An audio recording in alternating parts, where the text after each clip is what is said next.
Bonjour! Je suis contente d'être avec toi aujourd'hui pour te lire une belle histoire. Je voudrais te dire que je l'ai lu plusieurs fois pour pouvoir me pratiquer parce que c'est important quand on veut partager un livre, de le faire correctement, mais aussi de comprendre ce qu'on lit. Donc, le livre que je partage avec toi aujourd'hui, c'est Le gros monstre qui aimait trop lire. Ça vient de la collection Dominique et compagnie. Le livre a été publié aux éditions Héritage. C'est une histoire écrite par l'auteur Lily Chartrand et les belles illustrations que tu vois ont été faites par Roger. Alors, le gros monstre qui aimait trop lire. Il était une fois un gros monstre affreux, sale et méchant. Il vivait dans une immense forêt que parfois des humains visitaient. Le travail du gros monstre, c'était de faire fuir les intrus en poussant un terrible hurlement. Caché derrière un vieux chêne, il se tordait de rire quand il voyait les humains courir à toute vitesse vers l'orée de la forêt.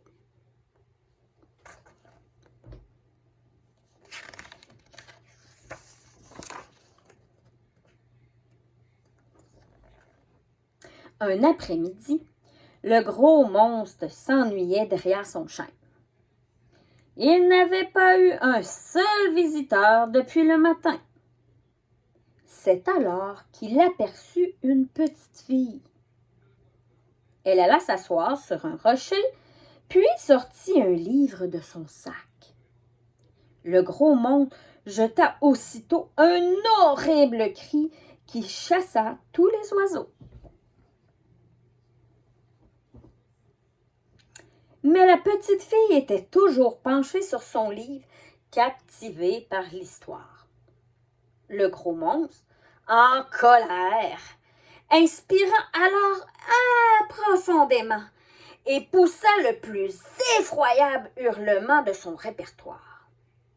La fillette eut si peur qu'elle laissa tomber son livre et s'enfuit à toutes jambes.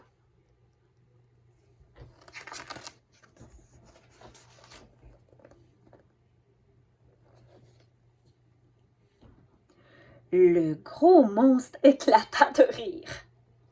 Il était très fier de son cri. Jamais il n'avait été si puissant. C'était peut-être à cause du loup qu'il avait mangé au déjeuner. Il s'assura que personne ne venait et trotta vers le livre qui l'intriguait beaucoup. Jamais il n'avait dû crier 2 fois pour chasser un intrus. Cet objet était magique ou quoi? Il prit le livre, le sentit, le lécha et grimaça. Ça n'avait aucun goût.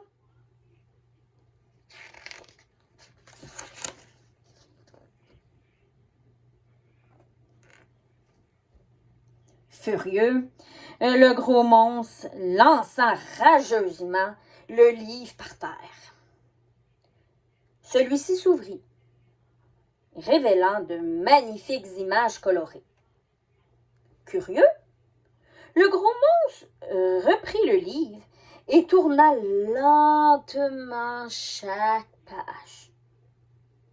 Fasciné par les superbes illustrations, il l'emporta avec lui dans sa grotte.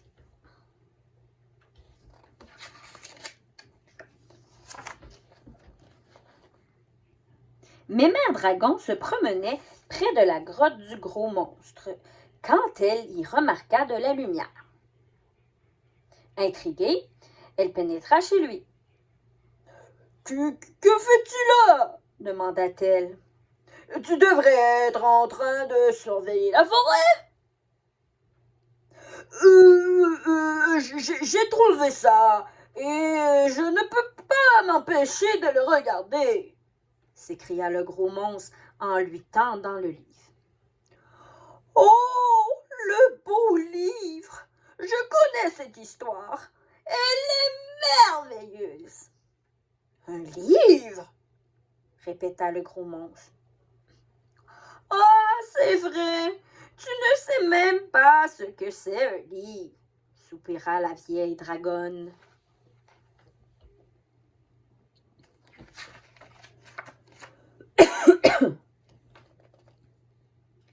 Mais Mère Dragon expliqua alors au gros monstre que les petites taches noires qui accompagnaient les dessins étaient des lettres.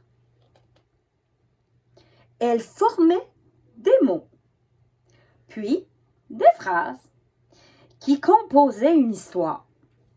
« Oh, je veux savoir ce que ça raconte !» s'écria le gros monstre. « Vraiment?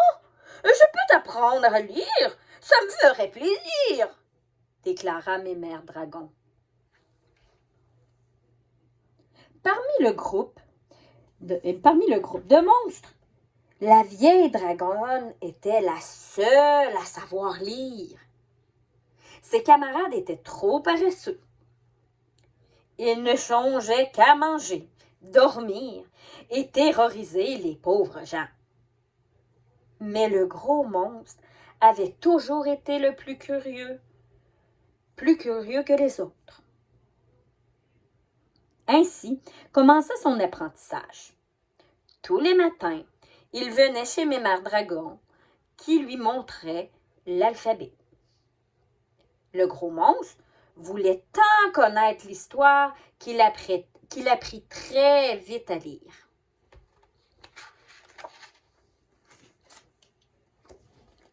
Mais depuis que le gros monstre lisait, il ne faisait plus que ça.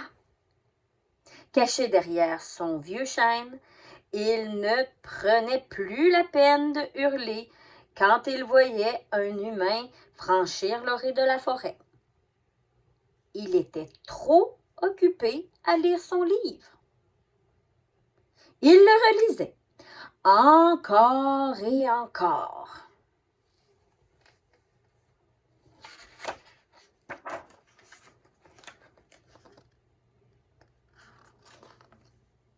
Un matin, le gros monstre fut convoqué devant le grand conseil des monstres. « Tu ne fais plus ton travail, alors tu es banni du clan, » rugit le chef des monstres. « Qu'on ne te revoie plus. » Mais Mère Dragon, qui imaginait le gros monstre en larmes dans sa grotte, vint lui rendre visite pour le réconforter. Surprise! Il lisait paisiblement à la lumière d'un petit feu.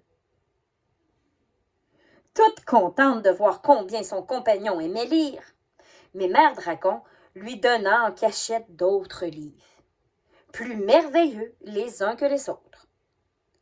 Le gros monstre était finalement bien content de son sort.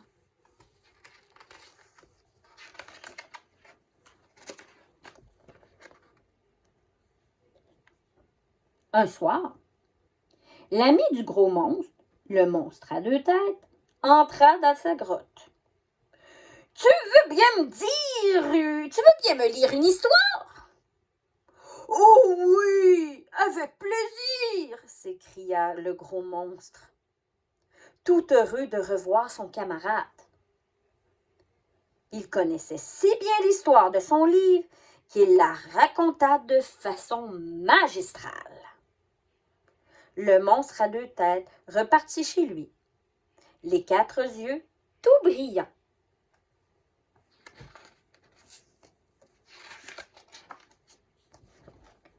Le lendemain soir, le monstre à deux têtes revint à la grotte avec le monstre pustuleux.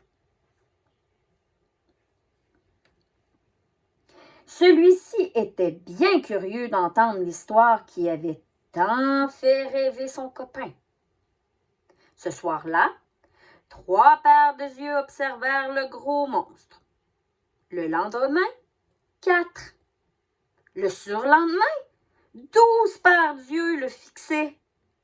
Soudain, une 13e paire d'yeux apparut. C'était le chef des monstres en personne. Tous les monstres furent surpris de le voir, mais aucun ne souffla mot, car ses colères étaient terribles.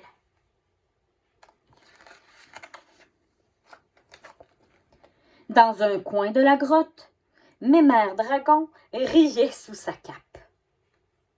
Où étaient passés les vilains monstres qui terrorisaient la forêt entière par leurs cris atroces?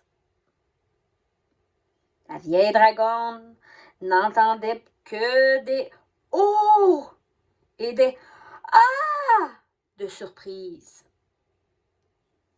C'est alors qu'un reniflement attira son attention. Le chef des monstres, ému, se mouchait dans une grande feuille de chêne. Mais Mère Dragon en resta bouche bée.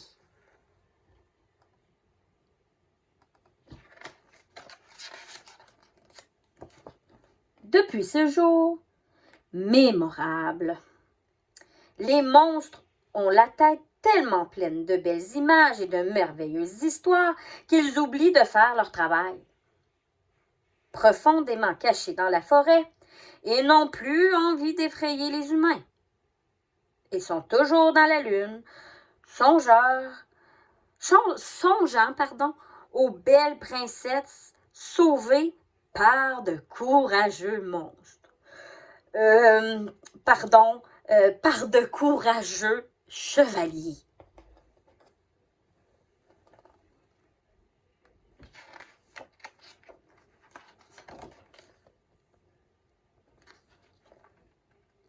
Quant au gros monstre, il passe à ses journées à lire, caché derrière son vieux chêne. Il est le seul à guetter encore les visiteurs. Mais ce n'est pas pour leur faire peur. Le gros monstre souhaite par-dessus tout revoir la petite fille. Elle lui a fait découvrir un si beau monde.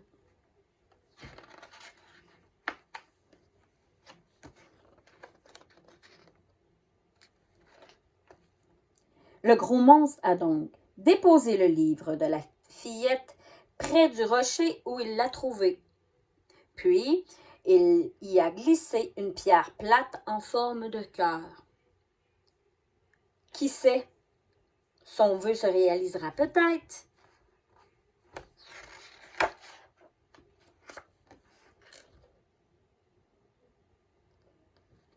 Et voilà, c'était ma belle histoire.